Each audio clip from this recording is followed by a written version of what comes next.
আমি কি একবার ইকবাল সাহেবরে বলে দেখব?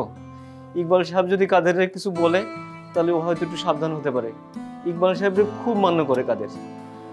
উনাকে এর আগেও আমি অনেকবার বলেছি, উনার তো সময়ই হয় না। মারে, মানুষ বড় স্বার্থপর, সে সবসময় নিজের স্বার্থটাই বোঝে। আর তুই যে এত বড় লোকের ছেলের সাথে এইসব কেন করতে গেলি? এই জন্য তোমাকে আসতে নিষেধ করেছিলাম বাবা। জামাই বাবাজির এত অধঃপতন হবে আমি কখনো ভাবতে পারিনি। তুই আমার আগে বলিসনি কেন? আমি তো চেষ্টা করেছিলাম সবকিছু ঠিকঠাক রাখার জন্য, কিন্তু উনি না আর মানুষ নাই। তুমি ওনার কথা কিছু মনে করো না। আমি নিজেকে নিয়ে ভাবি না, আমি সবসময় তোকে নিয়ে ভাবি। শুধু মনে হয় তাড়াহুড়ো করে বিয়ে দিতে যে তোর অনেক বড় ক্ষতি করে ফেললাম মা। যা হওয়ার তা তো হয়েই গেছে। এনজিওর কিস্তি প্রথমবার বিকাশ পেমেন্ট করলেই 20 টাকা ইনস্ট্যান্ট ক্যাশব্যাক।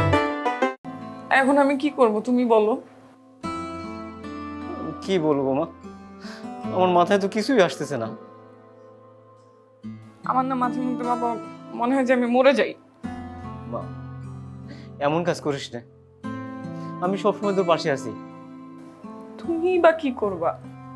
আমি কিছু না করতে পারলে আমি তো তোর সাথে থাকতে পারবো মা। আমি না কোনো কিছুতে শান্তি পাচ্ছি না বাবা। মারে, তোর যা করলে শান্তি লাগে তুই তাই কর। তুই যে সিদ্ধান্ত নিবি আমি তোর সাথে আছি মা। আর একটা ভালো কথা, আমি কি একবার ইকবাল সাহেবরে বলে দেখব? ইকবাল সাহেব যদি কাদের কিছু বলে তাহলে ও হয়তো একটু সাবধান হতে পারে। ইকবাল সাহেবরে খুব মান্য করে কাদের। উনাকে এর আগেও আমি অনেকবার বলেছি, উনার তো সময়ই হয় না। মারে, মানুষ বড় স্বার্থপর। এনজিওর কিস্তি প্রথমবার বিকাশ পেমেন্ট করলেই 20 টাকা ইনস্ট্যান্ট ক্যাশব্যাক। সে সবসময় নিজের স্বার্থটাই বোঝে। আর তুই যে এত বড় লোকের ছেলের সাথে এইসব কেন করতে গেলি? আমি কিছু করিনি বাবা, কিভাবে কি হলো আমি নিজেই জানি না। আমি জানি তুই কোনো অন্যায় করিসনি, তারপরেও ক্ষতিটা তো তোরই হলো।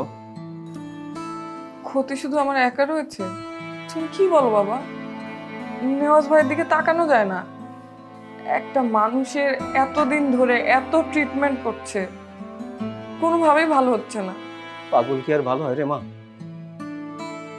কিন্তু যে এই সমস্ত ঘটনা ঘটালো, যে ইকবাল সাহেব, সে তো দিব্যি আছে, বহল তো বিয়াতে আছে।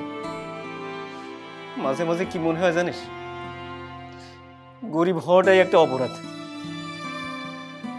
হয়তো হয়তো তাই হবে বাবা।